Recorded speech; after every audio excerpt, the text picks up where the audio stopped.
ಈ ಪೆರೇಸಿಂದರ ಗ್ರಾಮದಲ್ಲಿ ನಮ್ಮ ಶಾಸಕರಾದ ಪ್ರದೀಪ್ ಈಶ್ವರ್ ಅವರು ಒಳ್ಳೆಯ ಕೆಲಸವನ್ನು ಪೆರೇಸಿಂದರ ಚಿಕ್ಕಬಳ್ಳಾಪುರ ತಾಲೂಕು ಸುತ್ತಮುತ್ತ ಹಳ್ಳಿಗಳಿಗೂ ಎಲ್ಲನೂ ಅವ್ರ ಕಾರ್ಯ ಎಲ್ರಿಗೂ ಕಾಣ್ತಾ ಇದೆ.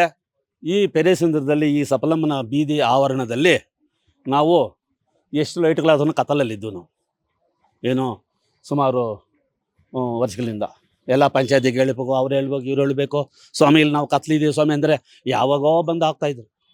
ಪ್ರದೀಪ್ ಈಶ್ವರ್ ಅವರು MLA ಅವರು ದೊಡ್ಡ ಮನಸ್ಸು ಮಾಡಿ ಈ ಪೆರೇಸಿಂದರ ಈ ಕೆಳಗನ ಸಂತೆ ಬೀದಿಯಲ್ಲಿ ಸಫಲಮ್ಮನ ದೇವಸ್ಥಾನ ಆವರಣದಲ್ಲಿ ಒಂದು ದೊಡ್ಡ ಲೈಟನ್ನು ಪೆರೇಸಿಂದರ ಅರ್ಧೂರಿಗೆ ಬೆಳಕು ಬಂದಿದೆ.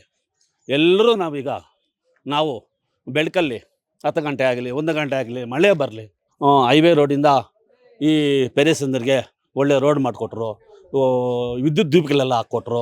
ಇವಾಗ ಆರಾಮಾಗಿ ಓಡಾಡೋದಕ್ಕೆ ನಾವು ವೆಹಿಕಲ್ಲು ನಡೆದುಕೊಂಡು ಹೋಗೋದಕ್ಕೆ ತುಂಬ ರಸ್ತೆ ತುಂಬ ಚೆನ್ನಾಗಿದೆ. ಆಂಬುಲೆನ್ಸು ಚೆನ್ನಾಗಿ ಸರ್ವಿಸ್ ಕೊಡ್ತಾಯಿದೆ.